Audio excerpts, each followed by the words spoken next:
আসসালামু আলাইকুম প্রিয় ক্লাস 8 এর বাচ্চারা, আপনাদের সাধারণ বিজ্ঞানের 4টা চ্যাপ্টার, সেটা হচ্ছে অধ্যায় নাম্বার 7, 9 এবং 11, 12, অর্থাৎ যেই চ্যাপ্টারগুলোয় আমরা মূলত কথা বলি চলতড়িৎ নিয়ে, আলো নিয়ে, মহাকর্ষ নিয়ে অনেক বেশি কথাবার্তা হয়ে থাকে।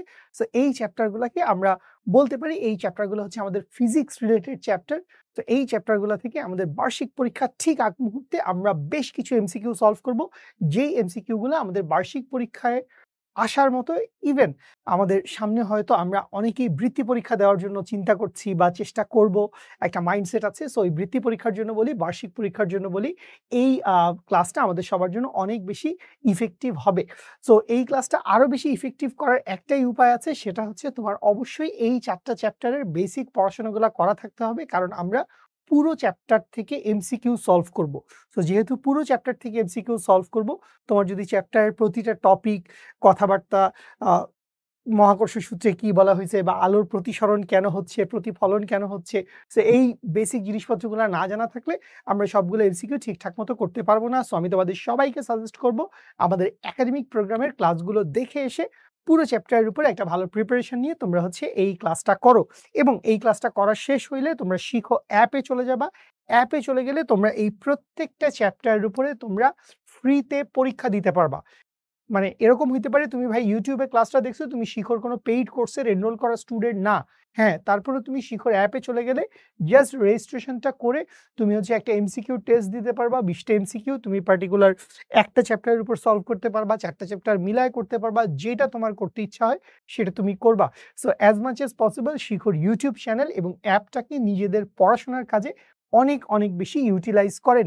আর আমার নাম মাসুদ জাভেদ জিমি। আমি পড়াশোনা করেছিলাম বুয়েটে মেকানিক্যাল ইঞ্জিনিয়ারিংয়ে।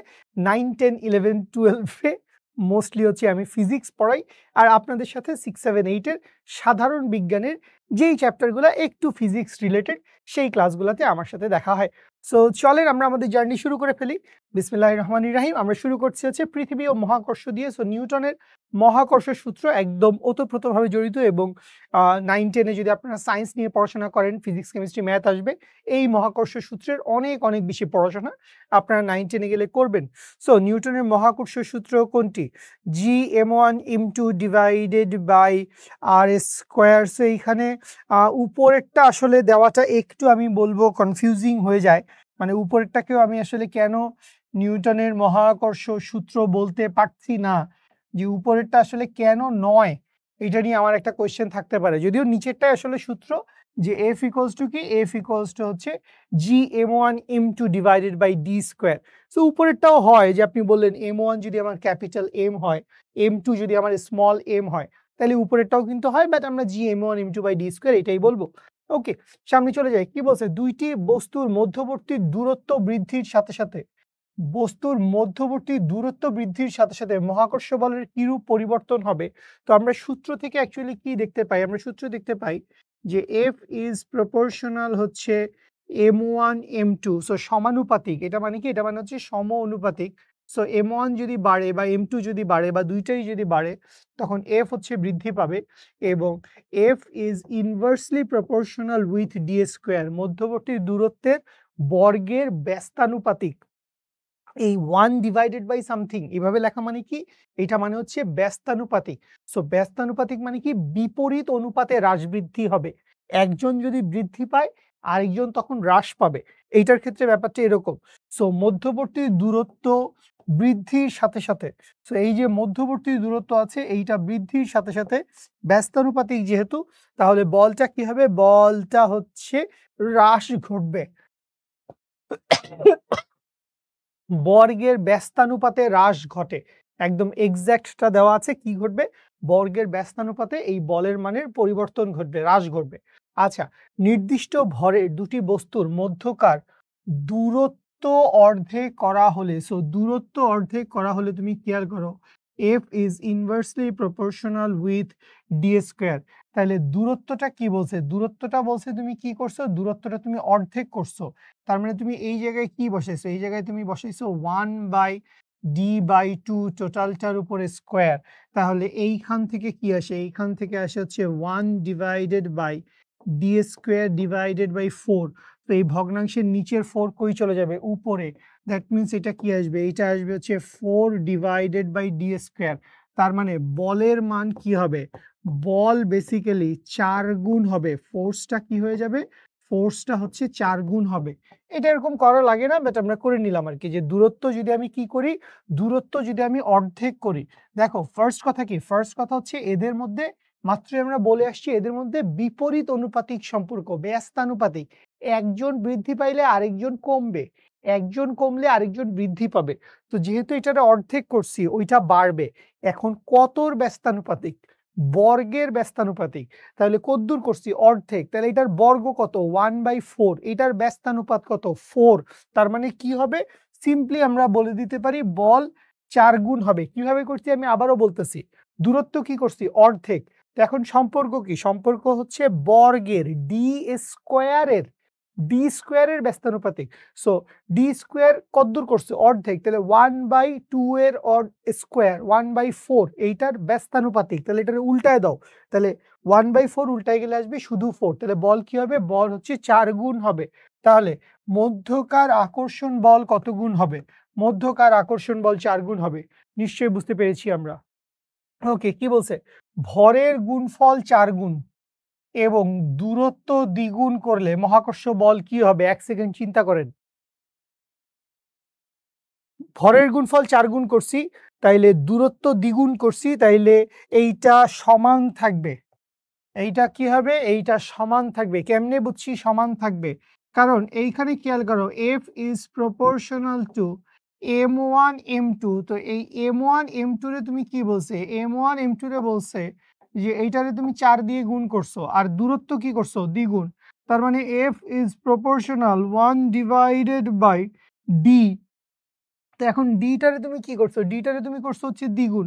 তাহলে এই যে ডি স্কোয়ার ছিল এইটা কি হয়ে যাবে? এটা হয়ে যাবে হচ্ছে দূরত্ব দ্বিগুণ হয়ে গেছে। তো দূরত্ব যদি দ্বিগুণ হয়ে যায় তাহলে এটা হয়ে যাবে হচ্ছে টোয়াইস ডি। তাহলে টোয়াইস 2 স্কোয়ার। 2 স্কোয়ার মানে কি? 2 স্কোয়ার মানে হচ্ছে 4। দ্যাট মিনস এইটা কি হয়ে যাবে? এইটা হয়ে যাবে হচ্ছে 1/4। তাহলে এই 1/4 আর এই 4, এই 4 আর 4 কাটা চলে যাবে। তাহলে কি হবে? সমান থাকবে। একই সমান থেকে যাবে। ঠিক আছে? আচ্ছা, কি বলেছে? নিউটনের মহাকর্ষ সূত্রের ক্ষেত্রে মহাবিশ্বের প্রতিটি বস্তুকণা একে অপরকে নিচের দিকে আকর্ষণ করে। আকর্ষণ বলের মান বস্তু কণাদ্বয়ের ভরের গুণফলের সমানুপাতিক। আকর্ষণ বলের মান বস্তুর দূরত্বের বর্গের, মিষ্টি করে এখানে দুষ্টু করেছে, বলেছে সমানুপাতিক। দেখো, বস্তুর দূরত্বের বর্গের পাতিক, খালি সমানুপাতিক বলছে, ব্যস্তানুপাতিক বললেই হয়ে যাইতো। কারেক্ট অ্যান্সার কি হবে? কারেক্ট অ্যান্সার হবে হচ্ছে 1 ও 2। বুঝতে পারছি? আচ্ছা, সামনে যাই। তাহলে দেখো সবকিছুই কিন্তু মহাকর্ষ সূত্র থেকে কত কিছু দিতে পারে। মহাকর্ষ সূত্র থেকে কত কিছু দিতে পারে। আচ্ছা, কোথায় পৃথিবীর ব্যাসার্ধ সবচেয়ে কম? সো এটা সবসময় আমি এরকম একটা আপেল শেপ মনে রাখতাম। ঠিক আছে? আমি বললাম এটা কি আপেল আঁকছেন না কি? এরকম কেন? এটাই পৃথিবী এরকম। সো এইটা কি? এইটা আমি মনে করব এইটা হচ্ছে উত্তর মেরু। এইটা হচ্ছে উত্তর মেরু। এইটা কি? এইটা হচ্ছে দক্ষিণ মেরু। তো এই যে মেরু অঞ্চল আছে, এই মেরু অঞ্চলে মনে রাখেন ব্যাসার্ধ হচ্ছে কম এবং জি এর মান হচ্ছে বেশি। মেরু অঞ্চলে কি? মেরু অঞ্চলে ব্যাসার্ধটা হচ্ছে কম আর জি এর মানটা হচ্ছে বেশি। আর আমি যদি এই বিষুব রেখা বরাবর চিন্তা করি, ঠিক আছে, বিষুব রেখা বরাবর যদি আমি চিন্তা করি তাহলে এই জায়গায় ব্যাসার্ধটা হচ্ছে বেশি, তাই জি এর মানটা হচ্ছে কম। এই দুই সেট ডেটা আমরা সবসময় মনে রাখবো যে মেরু অঞ্চলে ব্যাসার্ধের মান কম, জি এর মান হচ্ছে বেশি। বিষুব রেখা বরাবর আর এর মান, ব্যাসার্ধের মান হচ্ছে কি বেশি, জি এর মান হচ্ছে কম। ঠিক আছে? আচ্ছা, এটা কম বেশি লিখি। এখানে আবার আমি বিভিন্ন প্রতীক সংকেতে চলে গেছি। সো এখানে আর এর মান কি হবে? এইখানে আর এর মান কম হবে, আর এর মান বেশি হবে, আর এর মান হবে বেশি, জি এর মান হবে কম। তাহলে অ্যান্সারটা কি বলছে আমাকে কোশ্চেন দেখি এবার। পৃথিবীর ব্যাসার্ধ সবচেয়ে কম, পৃথিবীর ব্যাসার্ধ সবচেয়ে কম হচ্ছে মেরু অঞ্চলে, কোনো ডাউট নাই। মেরু অঞ্চলে পৃথিবীর ব্যাসার্ধ সবচেয়ে কম। পৃথিবীর কোন অঞ্চলে অভিকর্ষজ ত্বরণের মান 9.78? তো এই যে 9.78 আছে, খেয়াল করো আমাদের জি এর আদর্শ মান কত? 9.8 বা 9.81 মিটার পার সেকেন্ড স্কোয়ার। তো এইখানে এর চাইতে কম দেওয়া আছে 9.78 মিটার পার সেকেন্ড স্কোয়ার দেওয়া আছে। তো এটা কি ডেফিনেটলি কম দেওয়া আছে। তো কম কোথায় হওয়ার কথা বাবা? কম জি এর মান কম হওয়ার কথা কোথায়? জি এর মান কম হওয়ার কথা হচ্ছে বিষুব রেখা বরাবর। বিষুব রেখায় জি এর মান কি হওয়ার কথা? কম হওয়ার কথা। এক ছবিতে আমাদের 5টা এমসিকিউ হয়ে যাবে। তাহলে পৃথিবীর কোন অঞ্চলে অভিকর্ষীয় ত্বরণের মান 9.78? তো এইটা কোথায়? এইটা হচ্ছে বিষুবীয় অঞ্চলে। এটা হচ্ছে বিষুবীয় অঞ্চলে। আর মেরু, তো এইটা কোথায়? এইটা হচ্ছে বিষুব অঞ্চলের ক্ষেত্রে। এটা হচ্ছে বিষুব অঞ্চলের ক্ষেত্রে। আর মেরু অঞ্চলের ক্ষেত্রে একটু বৃদ্ধি পায়। মেরু অঞ্চলের ক্ষেত্রে এটার মানটা কত? তোমাদের বইতে নিশ্চয়ই লেখা থাকবে 9.83 মিটার পার সেকেন্ড স্কোয়ার। এইরকম একটা ডেটা আসবে 9.83 মিটার পার সেকেন্ড স্কোয়ার। ঠিক আছে? আচ্ছা, এরপরে চলে যাই পৃথিবীর বিভিন্ন স্থানে জি এর মানের বিভিন্নতা। ওয়াও, একটা অসাধারণ টপিক। এবং আবারও বলবো এই টপিক নিয়ে 9, 10, 11, 12 এত পড়াশোনা আমরা করি। সো জি এর মান বিভিন্ন হয় পৃথিবীর আহ্নিক গতির কারণে। ঠিক আছে? পৃথিবীর আকৃতির কারণে, হ্যাঁ ঠিক আছে, পৃথিবীর আয়তনের কারণে। এই আয়তন ব্যাপারটা তুমি চিন্তা করো। পৃথিবী যদি মোটামুটি একটা গোলক হয় বা যাই ওর শেপ হয়, উত্তর দক্ষিণে একটু চাপা, তো আকৃতি এটা আসলে ভ্যারি করতে পারে যে উত্তরে গেছে, উত্তর গোলার্ধে এরকম একটু চাপা, কিন্তু এইখানে কি হচ্ছে? এইখানে হচ্ছে আর এর মান কম। সো এখানে আর এর মান কম, যে এখানে জি এর মান বেশি, যেটা আমরা মাত্র দেখলাম। সো এইটা বেসিক্যালি কি? এটা বেসিক্যালি হচ্ছে ওর শেপের প্রপার্টি। এইটা হচ্ছে ওর আকৃতির প্রপার্টি। সো আকৃতিটা হবে, কিন্তু আয়তনটা তুমি চিন্তা করো, ওর আয়তন যা আছে তাই তো। আয়তন মানে কি? আয়তন মানে হচ্ছে ও আসলে এই মহাশূন্যের মধ্যে কদ্দূর জায়গায় স্থান দখল করতেছে। ত্রিমাত্রিক স্থানাঙ্ক ব্যবস্থায় ও কদ্দূর স্পেস নিল, সেটাই তো ওর ভলিউম, আয়তন। তো আয়তনের কারণে তুমি চিন্তা করো জি এর মান কিন্তু কোনোভাবে প্রভাবিত হয় না, কিন্তু আকৃতির কারণে হয়।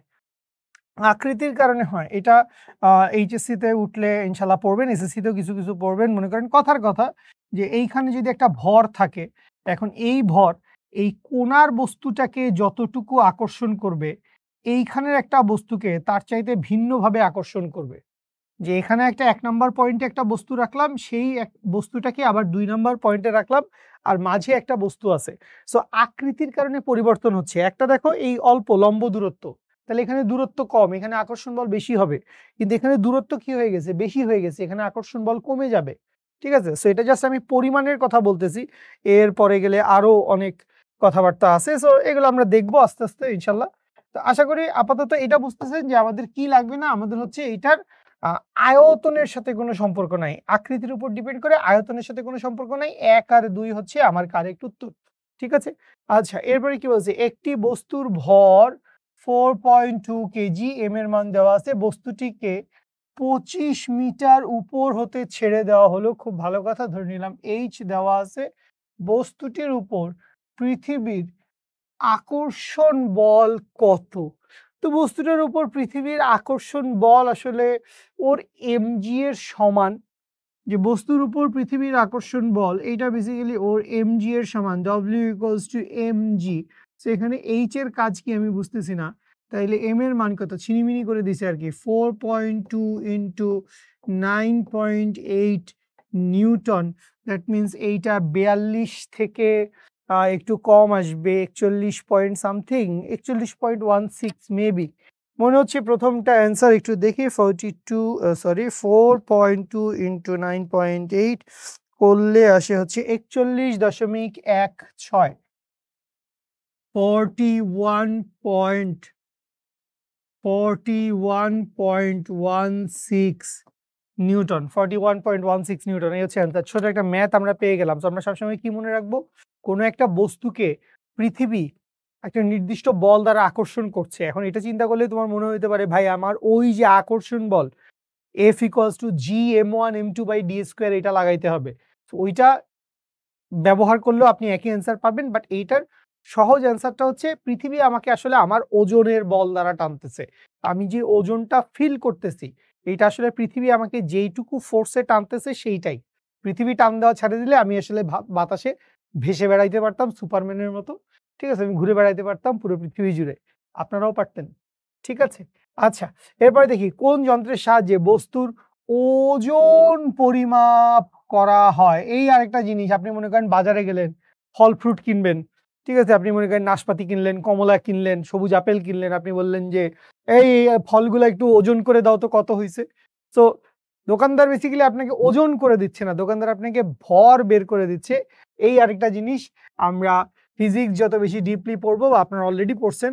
সো ভর এবং ওজন এই দুটো আসলে আলাদা। ভর হচ্ছে ম্যাস, যেটা আমরা মাপি হচ্ছে কেজি দিয়ে। যেটা আপনি বলেন না যে, "এই আপনার ওজন কত?" আপনি বলেন, "আমার ওজন ৫০ কেজি, আমার ওজন ৬০ কেজি।"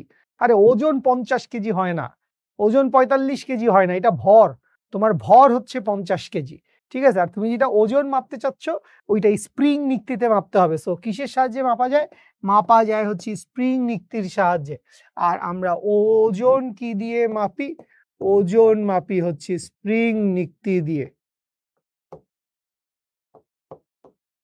ওজনের একক কি? ওজনের একক হচ্ছে নিউটন। নিউটন এককে হচ্ছে আমরা ওজনটা পরিমাপ করি। ঠিক আছে? ওকে, সামনে আগাই। সামনে আগাই, কি বলছে? পৃথিবীর পৃষ্ঠে ১০০ কেজি ভরের বস্তুর ওজন কত? ও ৯৮০। ৯৮০ নিউটন। এটা আবার করা লাগে নাকি? বস্তুর ওজন বের করতে বলছে। সো ওজন মানে কি স্যার? ওজন মানে হচ্ছে স্যার mg। তাইলে m এর মান কত? 100 ইনটু 9.8 নিউটন। বুঝি স্যার? তাহলে ৯৮ আর ৯৮০, 980 নিউটন। তাহলে ওজন কত? ওজন হচ্ছে ৯৮০ নিউটন। ঠিক আছে? আচ্ছা, এরপরে কি বলছে? পৃথিবী ও চাঁদের মধ্যাকর্ষণ জনিত ত্বরণের অনুপাত কত? সো আমরা মনে রাখবো যে পৃথিবীতে যেই মধ্যাকর্ষণ জনিত ত্বরণ, এটাকে জি অফ আর্থ নাম দিতে পারি, জি অফ আর্থ। আর এই যে চাঁদের যে মধ্যাকর্ষণ জনিত ত্বরণ, এইটাকে নাম দিতে পারি হচ্ছে জি অফ মুন। এবং মনে রাখবো যে G of earth is greater than হচ্ছে জি অফ মুন। এবং এদের এই অনুপাতটা কি হয়? এদের এই অনুপাতটা হয় হচ্ছে G of earth divided by G of moon. এইটা সমান হচ্ছে 6 ডিভাইডেড বাই 1। তো এই হচ্ছে তোমার একটা কথা। অথবা তুমি আরেকটা মনে রাখতে পারো যে চাঁদে অভিকর্ষজ ত্বরণ পৃথিবীর অভিকর্ষজ ত্বরণের 1/6 গুণ। তো এইটা পুরো ক্যালকুলেশন হয়তো আপনারা জানেন না, বাট এটা মোটামুটি একটা মুখস্থ ডেটা। আমরা হিসাব নিকাশ করলে অ্যাপ্রক্স তাই আসে। তো আপনাকে কোনটা বাইর করতে বলছে? পৃথিবীর এবং চাঁদের। তাহলে পৃথিবীরটা আগে, তাহলে পৃথিবীরটা আগে হলে পৃথিবীরটা উপরে। 6:1, অ্যান্সার আসবে হচ্ছে 6:1। অনেকেরই 1:6 দাগাইতে ইচ্ছা করবে, মনে হবে 1:6 দাগায়। আমারই প্রথম দেখায় মনে হয়েছে আরে 1:6, ঠিক আছে? কিন্তু না, 6:1। ওকে, কি বলছে? কোথায় বস্তুর ভর, কোথায় বস্তুর উপর পৃথিবীর কোনো আকর্ষণ থাকে না? পৃথিবীর কেন্দ্রে অভিকর্ষজ ত্বরণের মান আসলে কি? অভিকর্ষজ ত্বরণের মান আসলে 0, ওখানে কোনো আকর্ষণ থাকে না। আচ্ছা, পৃথিবীতে মিনার ভর 50 কেজি হলে চাঁদে ও পৃথিবীতে তার ওজনের পার্থক্য,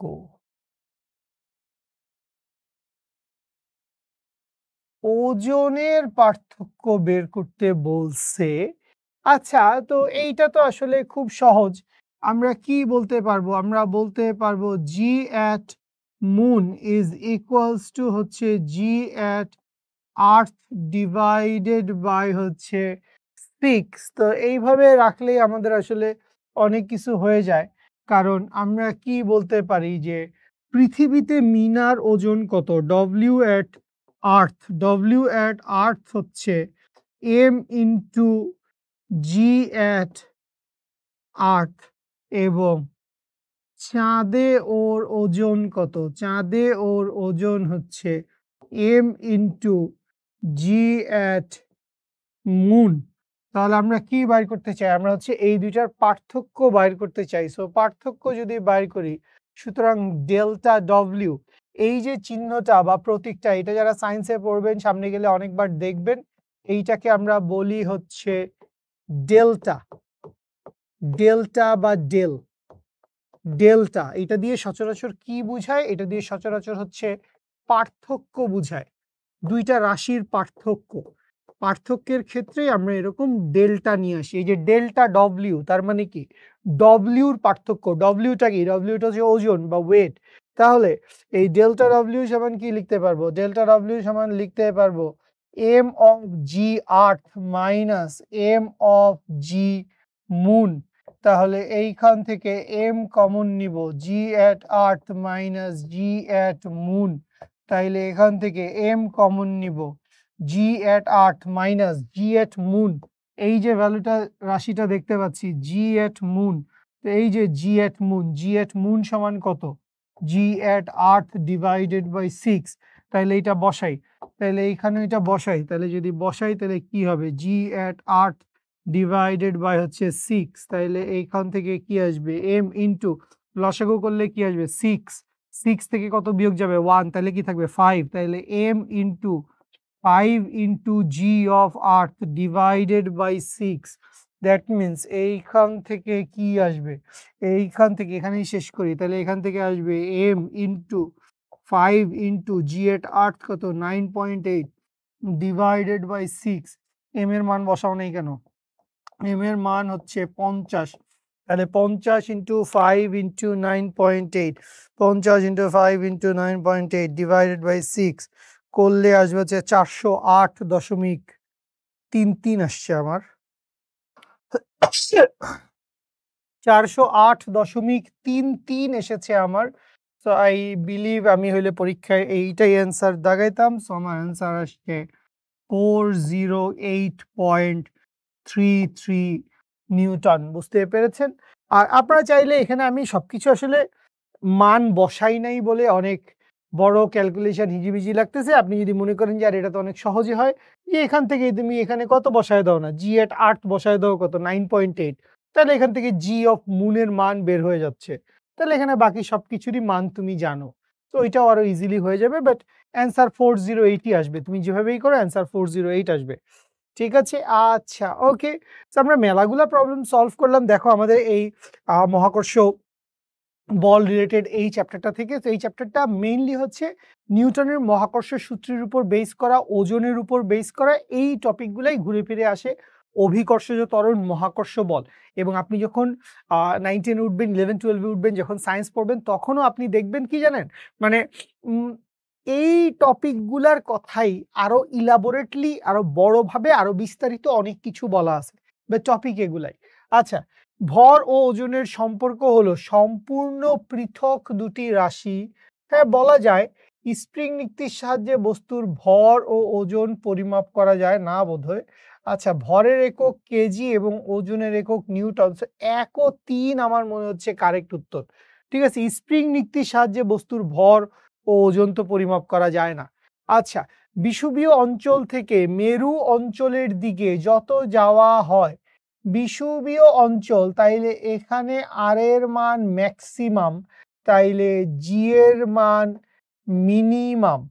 মেরু অঞ্চলে আর এর মান হচ্ছে মিনিমাম, জি এর মান হচ্ছে ম্যাক্সিমাম। দেখে ফেললাম আমি, এইখান থেকে এইদিকে গেছি, এই যে দেখেন এঁকে ফেলছি, কোন দিক থেকে কোন দিকে যাচ্ছি বুঝে ফেলছি। এরপরে কি বলছে বাংলা কথা সেগুলো আমি দেখবো পরে। ঠিক আছে? আচ্ছা, পৃথিবীর ব্যাসার্ধ তত কমতে থাকে, পৃথিবীর ব্যাসার্ধ ম্যাক্সিমাম থেকে মিনিমাম হয়। ঘটনা সঠিক। বুঝতে পারছি? দেখো এটা লিখে নিছি, সহজ হয়ে যাবে। জি এর মান তত বাড়তে থাকে, জি এর মান মিনিমাম থেকে ম্যাক্সিমাম হয়। ঘটনা সঠিক। বস্তুর ওজন তত বাড়তে থাকে, জি এর মান বাড়তেছে, তাহলে বস্তুর ওজন বাড়বে, এই ঘটনাও সঠিক। তাহলে তিনোটি ঘটনাই হচ্ছে সঠিক। তো এরকম ভাবে তুমি যদি ভিজুয়ালি জিনিসটারে যদি আইকে ফেলতে পারো, যেই কন্ডিশনগুলো তোমাকে বলছে, তাহলে তোমার কিন্তু এখান থেকে বাছাই করতে কোনটা সঠিক কোনটা ভুল এটা চিন্তা করতে অনেক বেশি সময় লাগবে না। কনফিডেন্টলি তুমি লিখতে পারবা। আরে দেখতেছি তো, সবগুলো চোখের সামনে আছে। বুঝি? ওকে।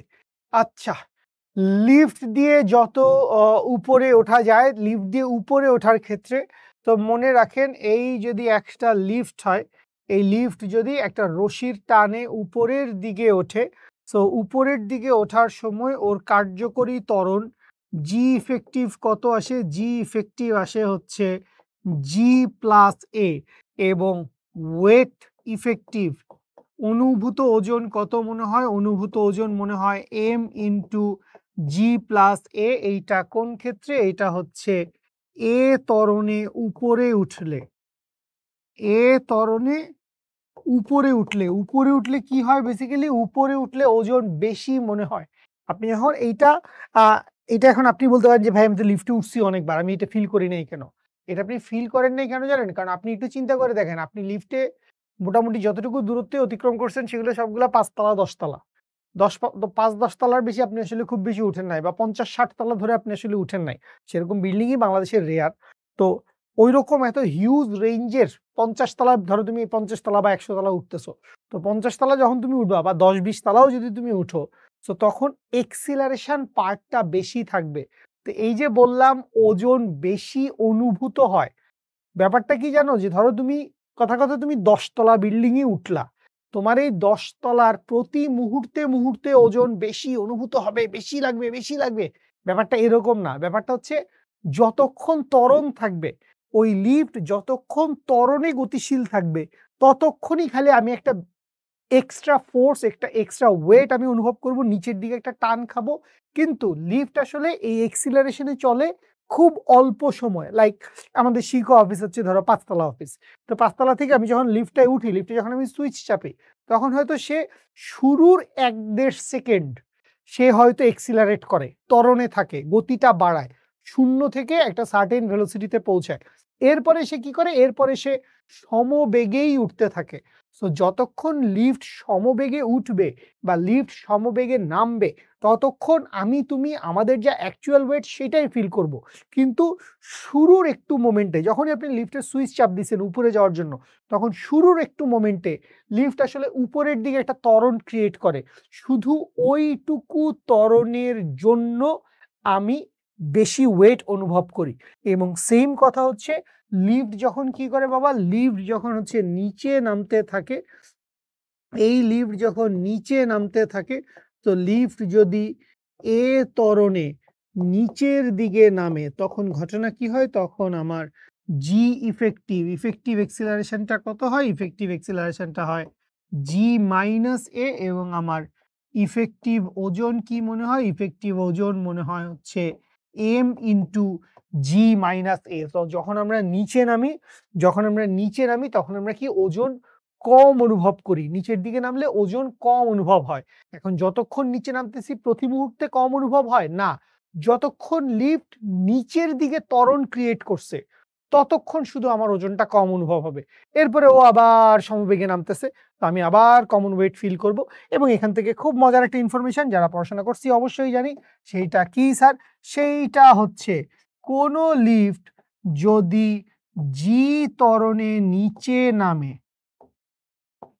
জি ত্বরণে যদি লিফট নিচে নামে, তো জি ত্বরণে লিফট নিচে নামলে তখন এ ত্বরণে নিচে নামে, এর জায়গায় কাকে বসাবো? জি।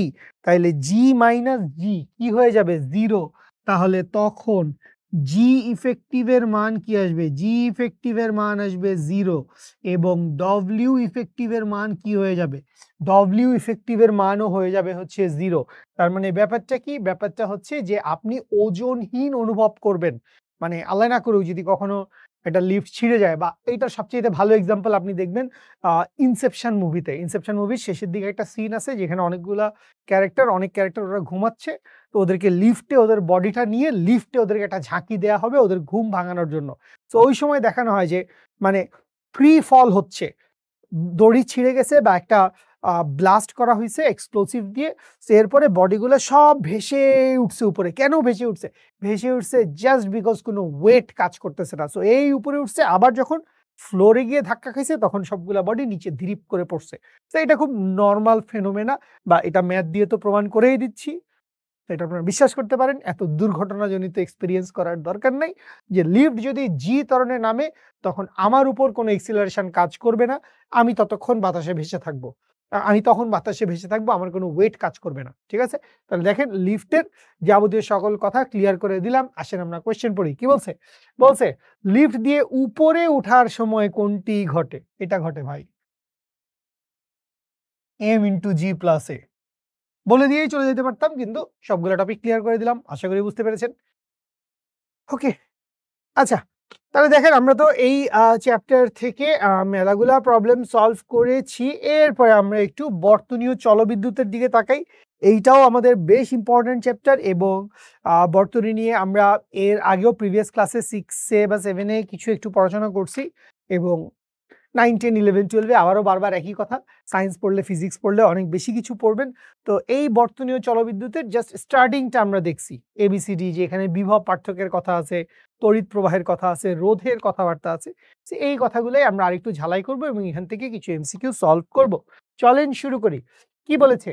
যে সকল পদার্থে ইলেকট্রন সহজে চলাচল করতে পারে তাদেরকে কি বলে? কন্ডাক্টর। কন্ডাক্টর বা পরিবাহী বলে তাদেরকে। চলে যাব সামনে। কি বলছে? ইলেকট্রন প্রবাহের দিক হলো, মনে রাখবো, যে কোনো একটা পরিবাহীর মধ্যে, এই যদি একটা পরিবাহীর সিনারিও হয়, যেহেতু পরিবাহীকে আমি এভাবে আঁকছি তার মানে আসলে একটা উপরের দিক নিচের দিকের একটা ব্যাপার থাকে, বাট আলটিমেটলি ঘটনা এরকম না। কোনো কিছু এরকম তার এরকম কোনাকুনি থাকে না। ঠিক আছে? তার সবসময় হরাইজন্টাল বা যেভাবে দরকার সেভাবে থাকে, বাট আমি দেখাচ্ছি আরকি যে উপর নিচ বুঝানোর জন্য। সো উচ্চ বিভব থেকে নিম্ন বিভবের দিকে কে আসে? কারেন্ট। আর নিম্ন বিভব থেকে উচ্চ বিভবের দিকে কে যায়? ইলেকট্রন। সো কারেন্ট এবং ইলেকট্রন এই দুইটা কি করে? এই দুইটা একটা আরেকটার বিপরীত দিকে যায়। তো ইলেকট্রন প্রবাহের দিক হলো নিম্ন বিভব থেকে উচ্চ বিভবের দিকে। আর কিছু দেখবই না, দেখার দরকারই নাই। ঠিক আছে? আচ্ছা, বিদ্যুৎ প্রবাহ চালু রাখতে হলে দুটি বস্তুর মধ্যে কি বজায় রাখতে হবে? দুটি বস্তুর মধ্যে বজায় রাখতে হবে বিভব পার্থক্য। আচ্ছা, তড়িৎ প্রবাহের একক কি? তড়িৎ প্রবাহের একক হচ্ছে অ্যাম্পিয়ার। তড়িৎ প্রবাহের একক অ্যাম্পিয়ার, নিশ্চয়ই জানি। আচ্ছা, এরপরে কি বলেছে? কোনটি থেকে ডিসি বিদ্যুৎ প্রবাহ পাওয়া যায়? খেয়াল করো, বিদ্যুৎ প্রবাহ এক জিনিস, ডিসি বিদ্যুৎ প্রবাহ এক জিনিস, যেটা আমরা বাসাবাড়িতে ব্যবহার করি যন্ত্রপাতিতে। তো ডিসি বিদ্যুৎ প্রবাহ পাওয়া যায় বেসিক্যালি বিদ্যুৎ কোষ থেকে। ঠিক আছে? আচ্ছা, এরপরে চলে আসি একমুখী প্রবাহ। একমুখী প্রবাহ। সো একমুখী প্রবাহ মানে কি? একমুখী প্রবাহ মানে আসলে ওই যে ডিসি প্রবাহ। ডিসি প্রবাহ, একমুখী প্রবাহ। আচ্ছা, একমুখী প্রবাহ পাওয়া যায় কোত্থেকে? একমুখী প্রবাহ পাওয়া যায় ব্যাটারি থেকে। বারবারই একই প্রশ্ন কেন দিচ্ছে বুঝলাম না। নিচের কোনটি পর্যাবৃত্ত প্রবাহের উৎস? সো হোয়াট ইজ পর্যাবৃত্ত প্রবাহ? তো পর্যাবৃত্ত প্রবাহর আরেকটা নাম হচ্ছে এসি প্রবাহ, অল্টারনেট কারেন্ট। Alternate current. তো নরমালি জেনারেটর থেকে অল্টারনেট কারেন্ট আমরা পাইতে পারি। Dry cell Dynamo DC generator. এখানে দেখো একটা মানে ধাপ্পা খাওয়ার ব্যাপার আছে যে ডিসি জেনারেটর কথাটা বলছে। এটা দেখে তোমার মনে হতে পারে আরে এটাই তো অ্যান্সার। ভাই তো বলছে যে জেনারেটর। জেনারেটর থেকে আমরা কি পাই? জেনারেটর থেকে আমরা এসি পাই, অল্টারনেট কারেন্ট পাই। কিন্তু এখানে দেখো ডিসি বলছে, ডিসি বলে দিছে, ডিসি। সেই ডিসি জেনারেটর আসলে কি দিবে? ডিসি জেনারেটর দিবে হচ্ছে ডিসি, ডিরেক্ট কারেন্ট। ডিসি মানে কি? ডিসি মানে হচ্ছে ডিরেক্ট কারেন্ট। এসি মানে কি? Alternate current. ঠিক আছে? অল্টারনেটিং কারেন্ট বা অল্টারনিং কারেন্ট। তো এটা আসলে হবে না। তো নিচের কোনটি পর্যাবৃত্ত প্রবাহের উৎস? পর্যাবৃত্ত প্রবাহের উৎস এখানে বেসিক্যালি ডায়নামো। ডায়নামো একটা সেটআপ। এই সিস্টেম থেকে আমরা কি করতে পারি? আমরা হচ্ছে পর্যাবৃত্ত প্রবাহ পাইতে পারি।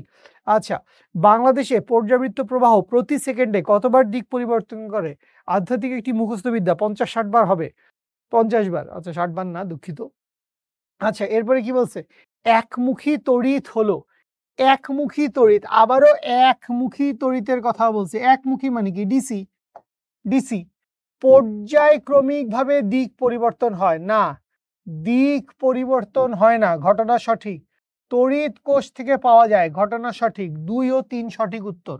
2 ও 3 সঠিক উত্তর। তাহলে কোন কারেন্ট কই থেকে পাওয়া যায় এটা বুঝতেছি।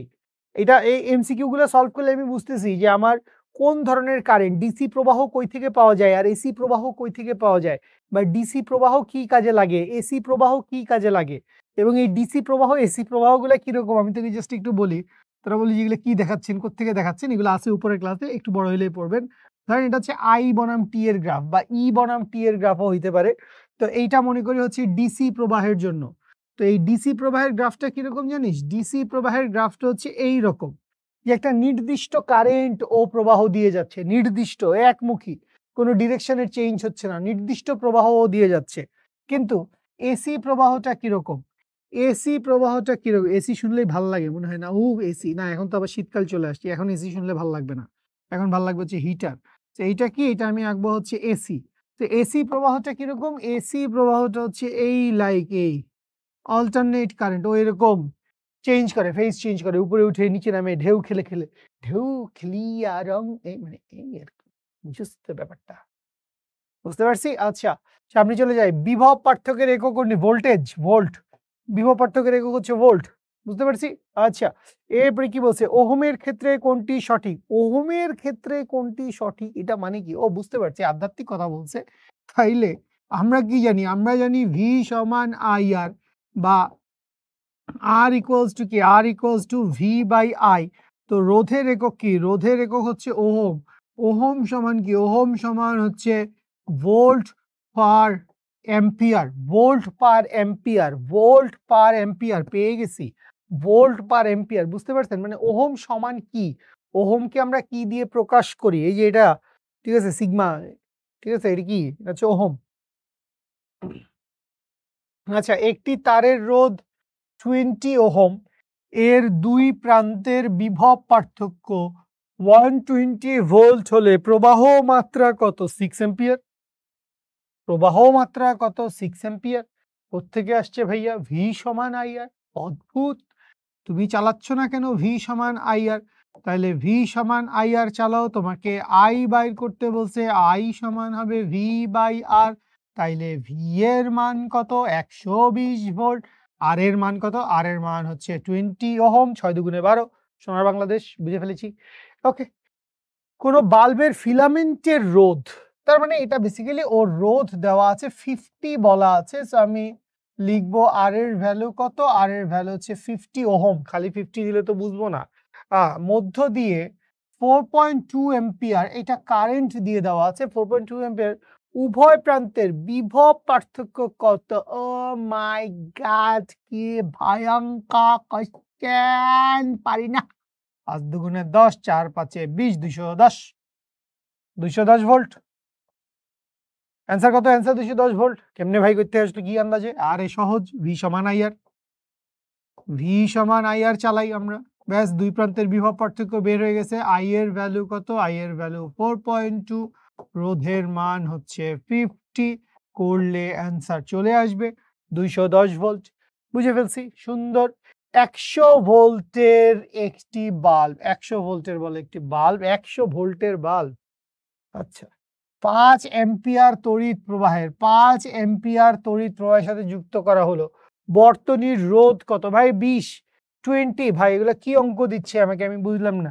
তাহলে তুমি খেয়াল করো, তুমি এখন পর্যন্ত যাই কিছুই পড়লা সেটা হচ্ছে শুধুমাত্র এই যে V সমান IR, এইটা দিয়েই আমরা ম্যাথ কোয়েশ্চেন সলভ করতেছি।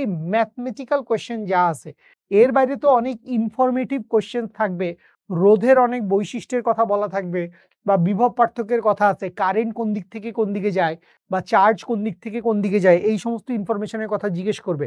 তো এই জিনিসপত্রগুলো লাগবে, বাট এইটার সাথে কি, এইটার সাথে হচ্ছে যে ম্যাথমেটিক্যাল কোয়েশ্চেন যা আছে সবই আসলে V সমান IR থেকে আসতেছে, নাথিং নিউ। ঠিক আছে, দেখি আর এক দুইটা ম্যাথ, না দেখলে আমরা অন্য কিছু দেখব। পরিবাহকের রোধ কোনটির উপর নির্ভর করে? তো এইটা আপনাদের বইতে ঠিকঠাক মতো লেখা থাকলে, পরিবাহকের রোধ আসলে কি হয়? পরিবাহকের রোধ হচ্ছে আসলে 4টি বিষয়ের উপর নির্ভর করে। পরিবাহকের রোধ কি করে? পরিবাহকের রোধ 4টি বিষয়ের উপর নির্ভর করে। তো এই যে 4টা বিষয়, এই 4টা বিষয় কি কি? এই 4টা বিষয় হচ্ছে পরিবাহীর দৈর্ঘ্য, এরপরে হচ্ছে পরিবাহীর প্রস্থচ্ছেদের ক্ষেত্রফল, প্রস্থচ্ছেদের ক্ষেত্রফল, পরিবাহীর উপাদান, তামা না লোহা, আবার লোহার মধ্যেও অনেক ভ্যারাইটির লোহা হইতে পারে, ঠিক আছে। আর আরেকটা কি? আরেকটা হচ্ছে তাপমাত্রা। তো এই 4টা প্রপার্টির উপর পরিবাহকের রোধ নির্ভর করে। দৈর্ঘ্য, উপাদান, প্রস্থচ্ছেদ, সব। অদ্ভুত সুন্দর। কিসের উপর নির্ভর করে ভাই? সবগুলোর উপর নির্ভর করে, সবগুলোর উপর নির্ভর করে। ঠিক আছে, বাদ দিছে কি আসলে? দৈর্ঘ্য, উপাদান, প্রস্থচ্ছেদ, ওই তাপমাত্রা বাদ দিছে, তাপমাত্রার উপরও নির্ভর করে। ঠিক আছে? আচ্ছা। এ ও বি ধাতব পরিবাহী যথাক্রমে এত, এত ভোল্ট এদেরকে একটি পরিবাহী তার দ্বারা যুক্ত করা হলো। পরিবাহীর রোধ ৫ ওহম হলে কি পরিমাণ তড়িৎ প্রবাহ হবে? মারাত্মক ব্যাপার। বিভব যথাক্রমে ৩০ ভোল্ট এবং ২৫ ভোল্ট। তার মানে ব্যাপারটা কি? ব্যাপারটা হচ্ছে এইটা হচ্ছে এ নামক একটা বস্তু এবং এইটার ভোল্টেজ ধরে নিলাম হচ্ছে 30 ভোল্ট। তোদের অ্যান্সার হয়ে গেছে 1 আসবে এটার অ্যান্সার। ব্রিলিয়ান্ট, তোরা পেরেছিস। তোরা ব্রিলিয়ান্ট বেটা। তাহলে এ আর এইখানে কি আছে? এইখানে আছে হচ্ছে বি। তাহলে বি কত? বি হচ্ছে 25 ভোল্ট। তো আমি তো দেখতে পাচ্ছি 30 ভোল্ট এইটা বেসিক্যালি কি উচ্চ বিভব, এখানে বিভবের মান বেশি। তো এইখান থেকে নিম্ন বিভবের দিকে কারেন্ট যাবে। তো আমরা যে ভি লিখি, আমরা যে ভি সমান আইআর লিখি, এই ভি সমান আইআর, ভিটা কি? ভিটা কি বিভব? যে এ বিন্দুর বিভব না, ভিটা বিভব না, ভিটা কি বাবা? ভিটা হচ্ছে বিভব পার্থক্য। এই দুইটা পয়েন্টের মধ্যে বা এই দুইটা বস্তুর মধ্যে পার্থক্যের কারণে হচ্ছে আসলে কি হবে? কারেন্ট প্রবাহিত হবে। তো পার্থক্য কত? পার্থক্য হচ্ছে 5 ভোল্ট। তাইলে এইখান থেকে 5 ইকুয়ালস টু, ঠিক আছে, আই এর মান ইনটু 5 বা এইখান থেকে আই ইকুয়ালস টু আসবে 1 এম্পিয়ার। আই এর ভ্যালু কত আসে? আই এর ভ্যালু আসে হচ্ছে 1 এম্পিয়ার। বুঝে পাইছি আশা করি সবাই। ওকে। কোন সংযোগের ফলে বর্তনীর প্রতিটি বাল্বের প্রান্তদ্বয়ের বিভব পার্থক্য একই থাকে? কোন সংযোগের ফলে বর্তনীর প্রতিটি বাল্বের প্রান্তদ্বয়ের বিভব পার্থক্য একই থাকে? তো প্রান্তদ্বয়ের বিভব পার্থক্য একই থাকে হচ্ছে সমান্তরাল সমবায়ে।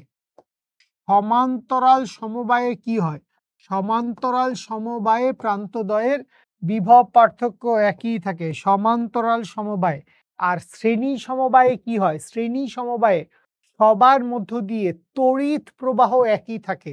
তাহলে শ্রেণীতে, এগুলো হয়তো আপনারা অঙ্ক দেখেন নাই বা সূত্র দেখেন নাই, দেখলে তো এতক্ষণ আমরা ম্যাথ সলভ করে ফেলতাম।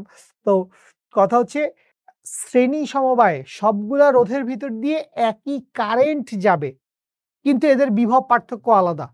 তাহলে শ্রেণী সমবায়ে সবার ভিতর দিয়ে কারেন্ট একই, কিন্তু বিভব পার্থক্য আলাদা।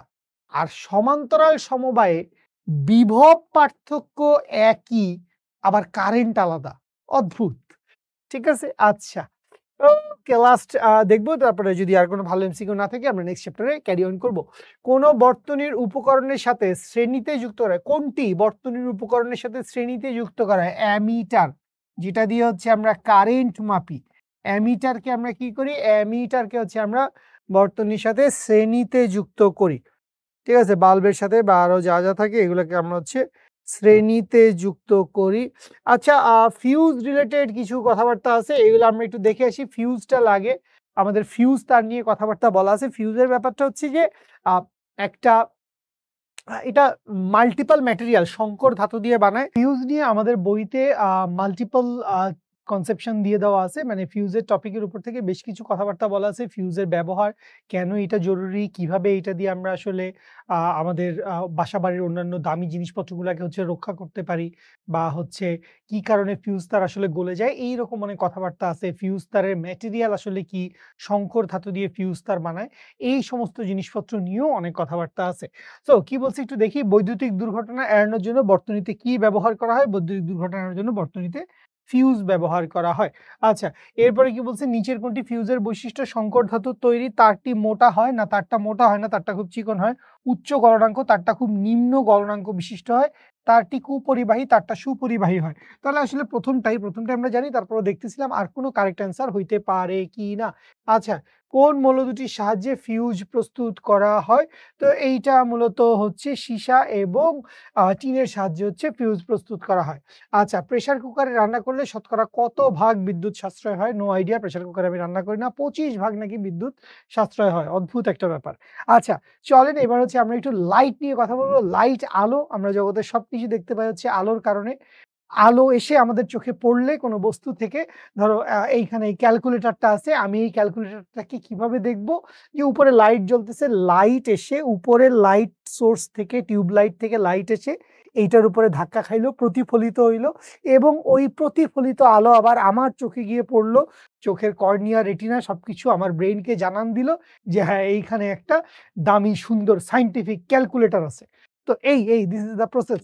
বস্তু থেকে আলো চোখে আসলে আমরা বস্তুকে দেখি। ছোটবেলায় আমি জানি না এটা তোদের ধারণা আছে কিনা? আমার ছোটবেলায় ধারণা ছিল আমাদের চোখ থেকে আলো যায় টর্চ লাইটের মতো, হ্যাঁ? আসলে এটা ভুল। চোখ থেকে আলো গেলে চোখ কি টর্চ লাইট নাকি? তাহলে আমি দেখি কেমনে? আচ্ছা, আসেন আমরা শুরু করি। কি বলছে? আলো যখন এক স্বচ্ছ মাধ্যম থেকে অন্য স্বচ্ছ মাধ্যমে প্রবেশ করে, তখন কি ঘটে? তখন আলোর গতিপথের দিক পরিবর্তন হয়। এই ঘটনাকে আমরা কি বলি? রিফ্র্যাকশন, প্রতিসরণ বলি এটাকে। আচ্ছা, আলো যদি লম্বভাবে এক স্বচ্ছ মাধ্যম থেকে অন্য স্বচ্ছ মাধ্যমে পরিবর্তন হয়, এখানে একটা ব্যাপার হচ্ছে, যদি কোনাকুনি প্রবেশ করে তাইলেই প্রতিসরণ হবে। যদি লম্ব বরাবর প্রবেশ করে তাহলে আসলে প্রতিসরণ হবে না। সো গতিপথের কোনো দিক পরিবর্তন হবে না। যদি লম্বভাবে প্রবেশ করে গতিপথের কোনো দিক পরিবর্তন হবে না। দুঃখিত। আলোক রশ্মি যখন হালকা মাধ্যম থেকে ঘন মাধ্যমে প্রবেশ করে, সো হালকা থেকে যখন ঘনতে যাবে, এই যদি হালকা হয়, যদি বায়ু মাধ্যম হয়, আর এই যদি ঘন হয়, তখন আমরা জানি এই বরাবর তার চলে যাওয়ার কথা। কিন্তু হালকা থেকে ঘনতে আসছে, ডেনসিটি বেশি, তাইলে সে কি করবে? সে হচ্ছে অভিলম্বের কাছে চলে আসবে, তখন অভিলম্বের দিকে সরে আসে। হালকা থেকে ঘনতে আসলে অভিলম্বের দিকে সরে আসে। আচ্ছা, মাছ শিকারের সময় মাছটিকে যেখানে দেখা যায় সেটি তার কি ধরনের প্রতিবিম্ব?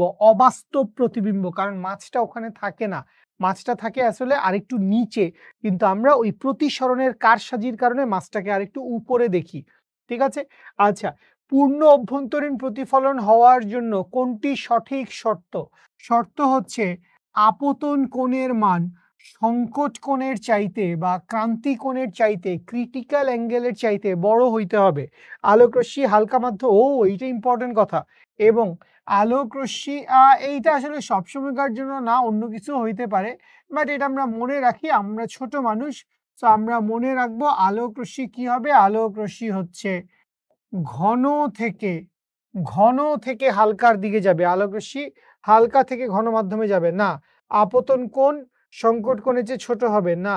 আলোক রশ্মি ঘন থেকে হালকা মাধ্যমে যাবে। আলোক রশ্মি ঘন মাধ্যম থেকে হালকা মাধ্যমে যাবে। আপতন কোণ এবং সংকট কোণ সমান হবে না। তো দুইটা জিনিস, এক হচ্ছে আলোক রশ্মি কি করবে? আলোক রশ্মি হচ্ছে ঘন মাধ্যম থেকে ঘন মাধ্যম থেকে হালকা ও ঘন মাধ্যমের বিভেদ তলে গিয়ে আপতিত হবে এবং অবশ্যই আপতন কোণের মান সংকট কোণের চাইতে বড় হইতে হবে। এইখানে যেই সিনারিও আঁকছি এটা তো বেসিক্যালি আমি সংকট কোণ আঁকছি, যে এখানে এইটা যদি থিটা সি হয় তাইলে এখানে প্রতিসরণ কোণের মান কত? প্রতিসরণ কোণের মান হচ্ছে 90 ডিগ্রি। তো এইটা কি? এটা হচ্ছে সংকট কোণ। আর যখনই আমার পূর্ণ অভ্যন্তরীণ প্রতিফলন হইতে হবে তখন এই আপতন কোণ, এই হচ্ছে প্রতিফলন কোণ। সো এখানে আপতন কোণটা আমি স্ট্রেইট দেখতে পাচ্ছি যে আপতন কোণের মান ক্রিটিক্যাল অ্যাঙ্গেলের চাইতে বা ক্রান্তি কোণের চাইতে বড়, তখনই পূর্ণ অভ্যন্তরীণ প্রতিফলন ঘটবে। ঠিক আছে? আচ্ছা, এরপরে কি বলছে? স্বচ্ছ মাধ্যমে আলো সরলরেখায় চলে, অন্য মাধ্যমে প্রবেশের সাথে সাথে কিসের উপর নির্ভর করে? মাধ্যমের ঘনত্বের উপর। কিসের উপর নির্ভর করে? নির্ভর করে হচ্ছে মাধ্যমের ঘনত্বের উপর। এবং এইখানে আরেকটা কথা একটু বলে রাখি, এইটা এইচএসসি তে উঠলে ইনশাল্লাহ এটা নিয়ে অনেক ডিটেলস কথা হবে। এসএসসি তে ইনশাল্লাহ আমরা সুযোগ পাইলে অবশ্যই এই কথাগুলো বলবো। এই যে ঘনত্বের কথাটা বলছি, এই ঘনত্ব কিন্তু আলোকীয় ঘনত্ব। এই ঘনত্ব কি? এই ঘনত্ব হচ্ছে আলোকীয় ঘনত্ব। নরমালি আমরা একটা ঘনত্বকে চিনি, যেইটাকে আমরা বলি হচ্ছে ভর ঘনত্ব, বা যেটাকে আপনি ঘনত্বই বলছেন সারা জীবন, ভর ঘনত্ব, যেইটার একক কি? KG per metre cube. ভর ঘনত্ব না। মানে ভর ঘনত্ব আসলে কোনটা? আপনি বললেন ভাই ভর ঘনত্ব কই থেকে আসলো? ভাই তুই যে ঘনত্বর কথা পড়ছিস ছোটবেলায় বা যদ্দুরই পড়ছিস, তুই এখনো ছোট। তো ঘনত্ব রো ইকুয়ালস টু কি? রো ইকুয়ালস টু হচ্ছে এম ডিভাইডেড বাই ভি। তো এই ঘনত্বটা কি? এই ঘনত্বটাই হচ্ছে ওর ম্যাস ডেনসিটি বা ভর ঘনত্ব, বা এটাকে শুধু ঘনত্ব বলতে পারি। তো এই যে বলছে মাধ্যমের ঘনত্বের উপর নির্ভর করে, ঘটনাটা সত্যি, কিন্তু এই ঘনত্ব আমরা যেই ডেনসিটি পড়ি ফিজিক্সের সকল জায়গায়, সেই ঘনত্ব এইটা না। এটার সাথে একটু পার্থক্য আছে। আলোকীয় ঘনত্ব আর ভর ঘনত্ব সবসময় একই হয় না, কিছুটা পার্থক্য থাকে। তো হ্যাঁ, মাধ্যমের ঘনত্বের উপর নির্ভর করে। ঠিক আছে? আচ্ছা, ক্লিয়ার করে রাখেন, মাথায় রাখেন, যখন পড়বেন ১ বছর পরে পড়েন, ৩ বছর পরে পড়েন, যখনই পড়বেন ক্লিক করলে ব্যাস ভালো। আলোক রশ্মি যখন ঘন মাধ্যম থেকে হালকা মাধ্যমে প্রবেশ করে, ঘন থেকে হালকায় গেছে, অভিলম্ব থেকে দূরে সরে যাবে।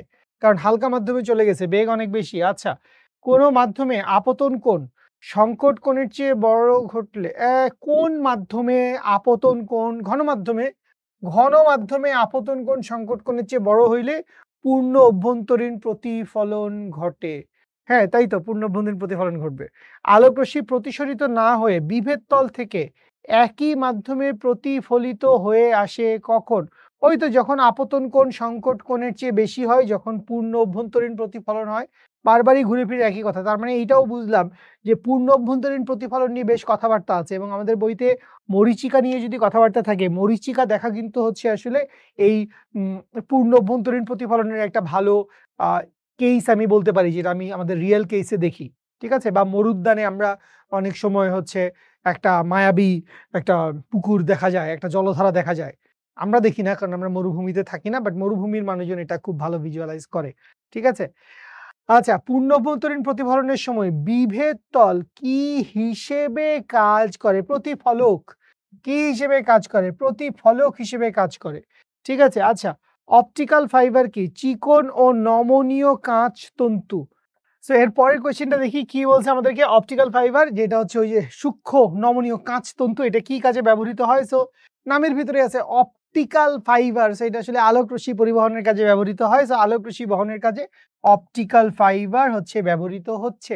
ঠিক আছে? আচ্ছা, এরপরে দেখি বিবর্ধক কাঁচ ব্যবহার করে পাওয়া যায়। বিবর্ধক কাঁচ, সো এই বিবর্ধক কাঁচের ব্যাপারটা কি? বিবর্ধক কাঁচের ব্যাপারটা হচ্ছে এইটা আসলে একটা উত্তল লেন্স। এইটা কি? এইটা হচ্ছে একটা উত্তল লেন্স, বা যেইটাকে আমরা কি বলি? যেইটাকে আমরা বলি হচ্ছে কনভেক্স লেন্স। পেটের মধ্যে মোটা থাকে, আর অবতলটা কোনটা? পেটের মধ্যে ভিতরের দিকে ঢুকে থাকে। আচ্ছা, সোজা বিবর্ধিত বাস্তব। মনে রাখেন, সোজা আর বাস্তব এই ২ টা কখনো একসাথে হয় না। কারণ কারণ হচ্ছে কবি কি বলেছেন? কবি বলেছেন বাস্তবে কিছু সোজা হয় না। অদ্ভুত, অদ্ভুত। বাস্তবে কিছু সোজা হয় না। এটার মানে কি? এটার মানে হচ্ছে তুই চিন্তা করলি, আমি ফাইনাল পরীক্ষায় ১০০ তে ১০০ পেয়ে গেছি সায়েন্সে, ম্যাথে ১০০ তে ১০০ পেয়েছি। তো এটা চিন্তা করা তো খুব সহজ। কারণ তুই চিন্তা করছিস মনে, মনে ১০০। কিন্তু এটা পাওয়ার জন্য পরিশ্রম করতে হবে, পড়াশোনা করতে হবে, প্রচুর এমসিকিউ সলভ করতে হবে, সিকিউ সলভ করতে হবে। সো বাস্তব বিম্ব, সো এই কথাটার মানে কি? এই যে একটা ফাঙ্কি কথা বলে দিলাম, এই ফাঙ্কি কথাটার মানে কি? এই ফাঙ্কি কথাটার মানে হচ্ছে বাস্তব বিম্ব সবসময় উল্টা হয়। বাস্তব বিম্ব হয় হচ্ছে উল্টা, এবং অবাস্তব বিম্ব কি হয়? অবাস্তব বিম্ব হয় হচ্ছে সোজা। বাস্তব এবং উল্টা। আচ্ছা, উল্টা বিবর্ধিত বাস্তব, উল্টা বিবর্ধিত বাস্তব। আচ্ছা, সোজা বিবর্ধিত অবাস্তব। সো এইটা হচ্ছে ঘটনা, এইটা হয় সোজা বিবর্ধিত এবং অবাস্তব। সোজা বিবর্ধিত এবং অবাস্তব কার জন্য হয়? সোজা বিবর্ধিত এবং অবাস্তব হয় হচ্ছে ম্যাগনিফাইং গ্লাস, বা আমাদের হচ্ছে একটা উত্তল লেন্স ব্যবহার করলে। ঠিক আছে? আচ্ছা, মানব চক্ষুর কোন অংশ রুদ্ধ আলোর প্রকোষ্ঠ বলা হয়? কৃষ্ণ প্রাচীর। ঠিক আছে? আচ্ছা, এরপরে কি বলছে? মানব চক্ষুর কোন অংশ বাইরের বিভিন্ন প্রকার অনিষ্ট থেকে চোখকে রক্ষা করে এর আকৃতি ঠিক রাখা? শ্বেতমণ্ডল। আচ্ছা, ক্যামেরার শাটার মানব দেহের কোন অংশের মতো? তো ক্যামেরার শাটার হচ্ছে চোখের পাতার মতো। চোখের পাতা বন্ধ করলে আলো প্রবেশ করে না, চোখের পাতা খুললে আলো প্রবেশ করছে। আচ্ছা, তো দেখেন আপনাদের ক্যামেরা নিয়ে অনেক কথাবার্তা আছে। তো আমার এইটা একটা স্পেশাল সাজেশন, সেটা হচ্ছে আপনারা রিটেনের জন্য চোখ এবং ক্যামেরা, চোখ এবং ক্যামেরা এই ২ টা টপিক খুব ভালো করে পড়বেন এবং এই চোখ এবং ক্যামেরার কি আপনারা দেখবেন, চোখ এবং ক্যামেরার আপনি দেখবেন গঠন, আপনি দেখবেন হচ্ছে সাদৃশ্য। সাদৃশ্যগুলা আপনি পড়বেন এবং সেই সাথে আপনি হচ্ছে বৈসাদৃশ্যও পড়বেন। গঠন, সাদৃশ্য, বৈসাদৃশ্য এগুলো আপনি পড়বেন। তো এটা হচ্ছে কর্নিয়ার ছিদ্রপথের কথা বলা হয়েছে। আলোকচিত্রগ্রাহী প্লেটে নেগেটিভ চিত্র পাওয়ার জন্য কোনো ধরনের রাসায়নিক দ্রব্য ব্যবহার করেন, তো এটাকে ডেভেলপার বলে। আচ্ছা, মানবচক্ষুর রেটিনার কাজ কি? দর্শনের অনুভূতি জাগানো। আলোকরশ্মি যখন অভিলম্ব বরাবর আপতিত হয় তখন আপতন কোণ অভিলম্ব বরাবর আপতিত হয়। তো এই হচ্ছে অভিলম্ব বরাবর আপতিত হইছে।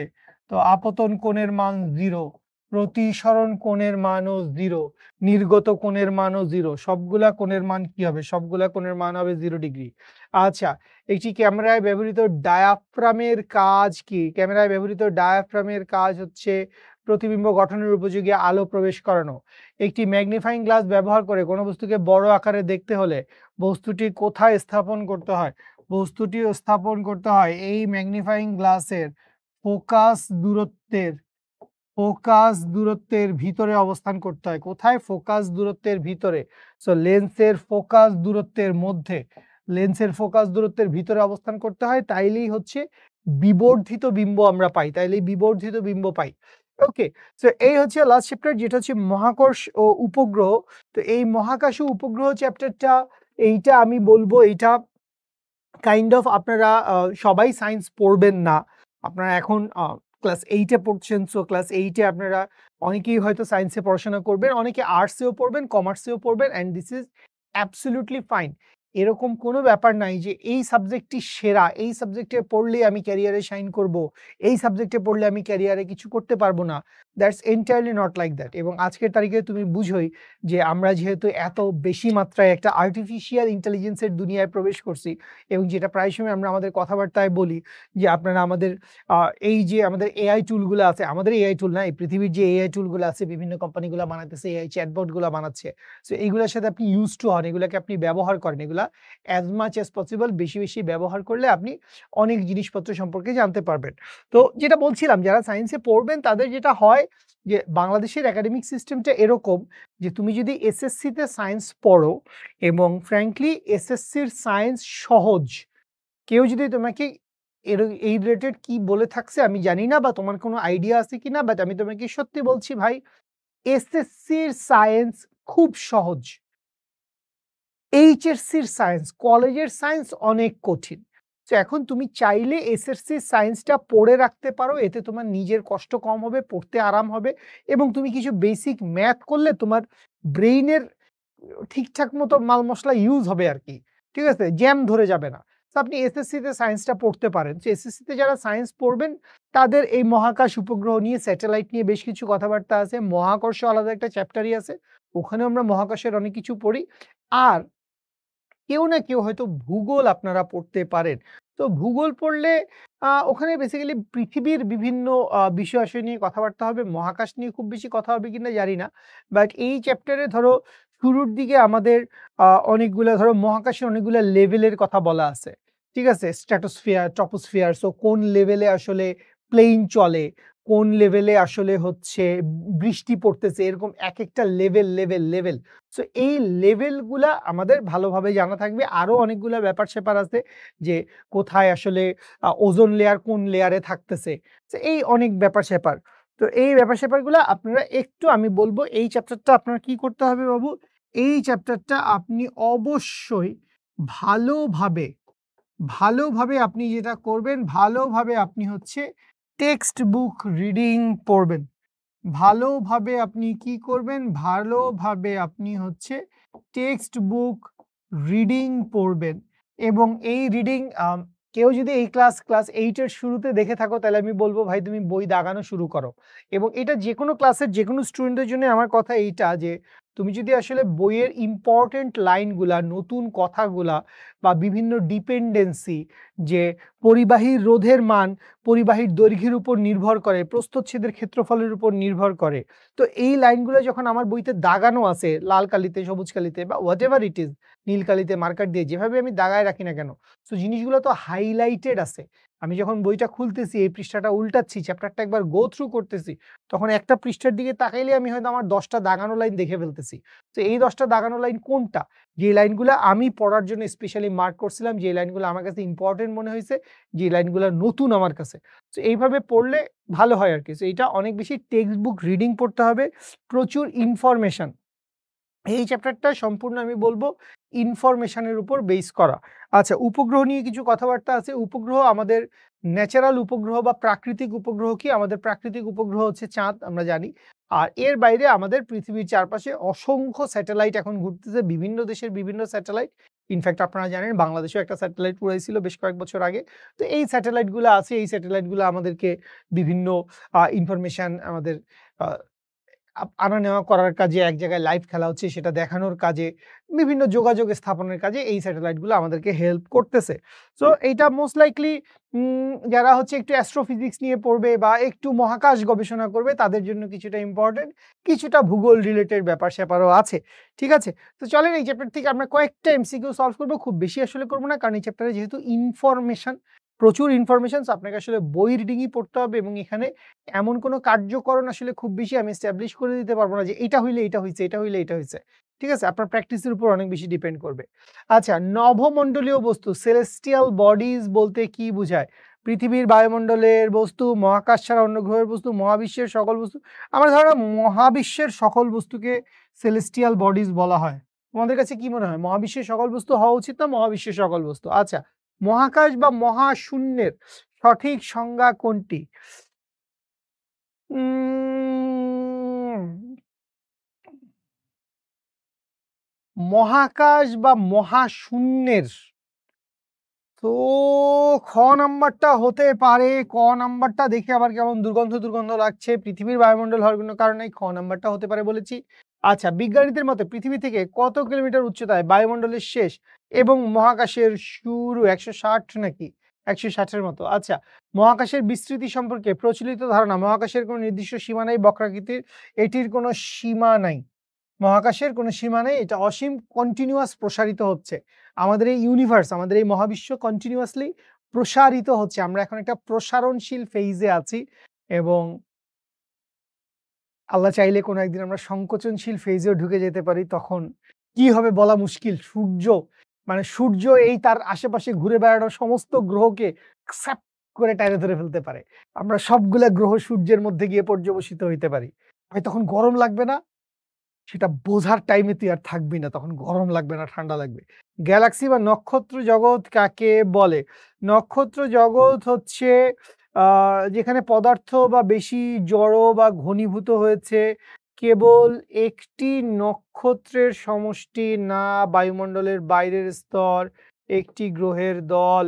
সো ১ম টা হওয়ার কথা আরকি, যদিও পছন্দ হয় নাই। আমাদের বাসভূমি যেই গ্যালাক্সিতে আছে, আমাদের বাসভূমি আছে হচ্ছে মিল্কি ওয়ে গ্যালাক্সিতে। অ্যান্ড্রোমিডা আমাদের কাছাকাছি আরকি। ঠিক আছে? অ্যান্ড্রোমিডা আমাদের কাছাকাছি আছে। আচ্ছা, এরপরে কি বলছে? আলো ১ সেকেন্ডে ৩,০০,০০০ কিলোমিটার। আলো ১ সেকেন্ডে ৩,০০,০০০ কিলোমিটার। আচ্ছা, এরপরে কি বলছে? সূর্য থেকে পৃথিবীতে আলো আসতে ৮ মিনিট ১৯ সেকেন্ড। তো দাগাইলাম ৮ মিনিট ২০ সেকেন্ড। সূর্য থেকে পৃথিবীর নিকটবর্তী আলফা সেন্টারিতে আলো পৌঁছাতে কত সময় লাগে? কমপ্লিটলি জানি না। ৪ বছরের বেশি, নো আইডিয়া।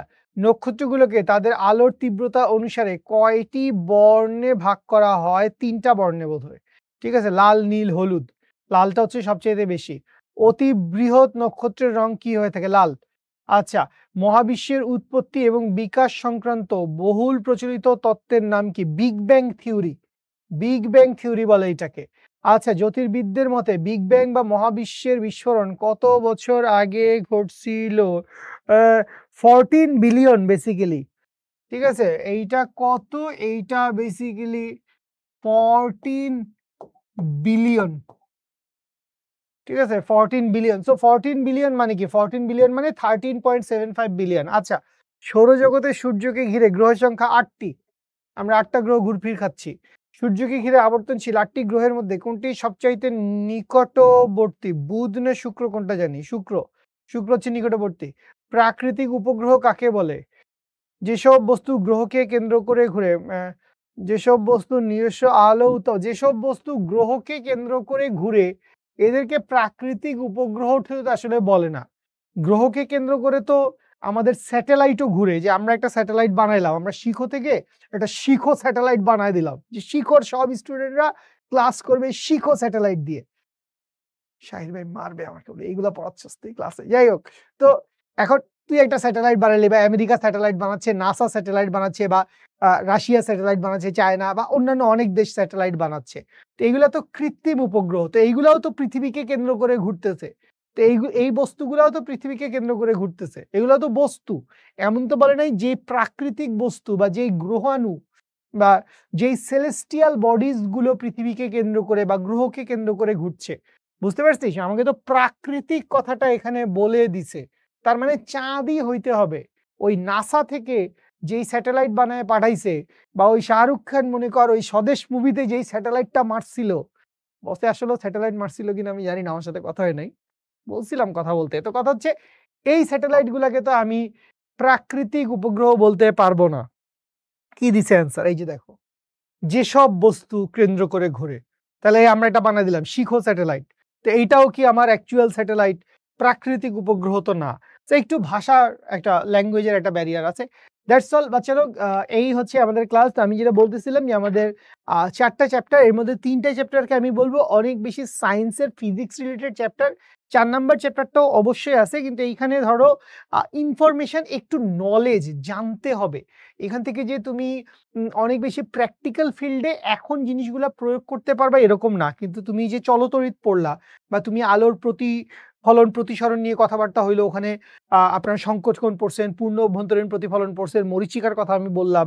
তো এই জিনিসপত্রগুলো আমরা প্র্যাকটিক্যালি ব্যবহার করতে পারি, বা মহাকর্ষ বল সূত্র দেখছি ওটা দিয়ে আমরা অঙ্ক করতে পারি, যে মধ্যবর্তী দূরত্ব 10 গুণ করলাম বলের মান কয় গুণ হবে, বা বস্তুদ্বয়ের ভর 5 গুণ করলাম বলের মান কয় গুণ হবে। তো এই যে কিছু ম্যাথ সলভ করার ব্যাপার থাকে, আবার কিছু হচ্ছে আমি বলবো যে কিছু ইনফরমেশন প্রসেস করার ব্যাপার থাকে, সমানুপাতিক ব্যস্তানুপাতিক সম্পর্কের ব্যাপার থাকে।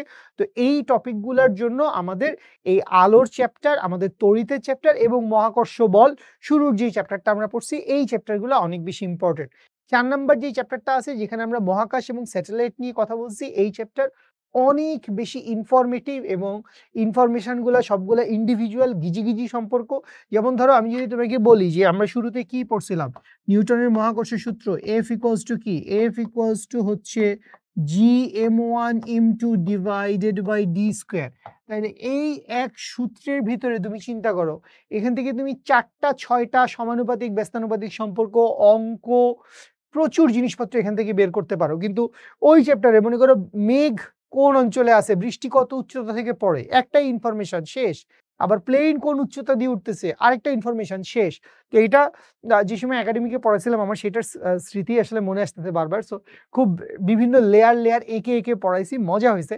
সো বাচ্চা লোক, আপনারা, আমি আজকে ওই স্লাইডটা গুছিয়ে আনি নাই। যারা এই পর্যন্ত এখনো পর্যন্ত এই ক্লাসটা দেখছেন আমার সাথে, I am really honoured, I love you all very much.